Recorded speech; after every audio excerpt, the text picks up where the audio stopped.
2018 champion here in Madrid is Rafael Nadal.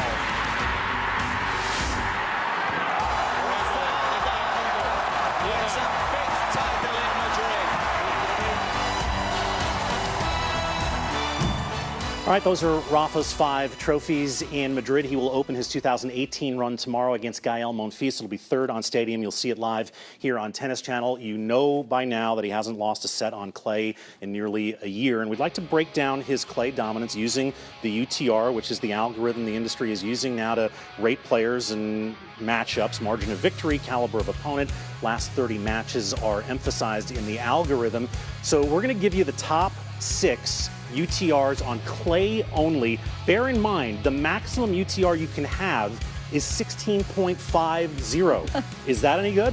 That's incredible. I guess it's that quarterfinal loss to Team last year in Rome that's killing Rafa. Yeah, He's horrible. How is he not perfect? Djokovic is surprisingly high since he hasn't played that well recently, but I know he did play well last year still on the clay. And the one that surprises me, and it'll change now after the score, because score matters, is Chung's 2-0 loss. His 15.83 is about to head down.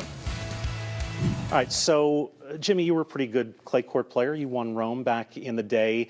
In this most recent stretch of clay court dominance, the most amazing thing about the way Rafa plays on clay is fill in the blank.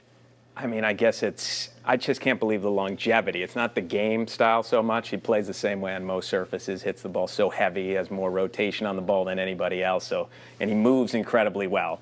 I just can't believe he's been able to do it this long, this many years, on a surface that even Thomas Muster, if you remember, he had a couple of years where he couldn't lose on clay, but eventually those type of players, they can't keep it going because it's so physical and mental of a strain. So that's what's impressed me the most with Nadal.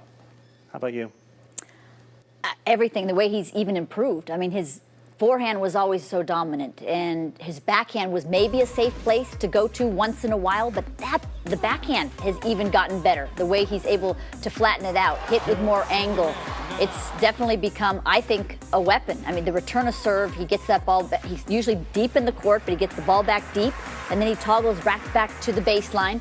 And then where do you go? It's the forehand's tough, the backhand's tough. He covers the court so well. Defense, look at that offense from the backhand side. He's a great volleyer as well. When he gets up to the net, he doesn't miss volleys, and he's starting to take the ball a little earlier. Well, maybe this is the reason why Rafa is still going and Borg stopped at 25. Borg didn't stick himself in the freezer after a match. This is Rafa, what do they call this, cryotherapy? I mean, does it work? Does it help you This is, recover? I guess, the next level of ice bath. Ice bath isn't cold enough, that it's not painful enough. That's what most of the players use for recovery, but this goes the next level. I would choose 1 minute, Jimmy. Would you choose 3 or 1? I would choose not doing it at all at this point.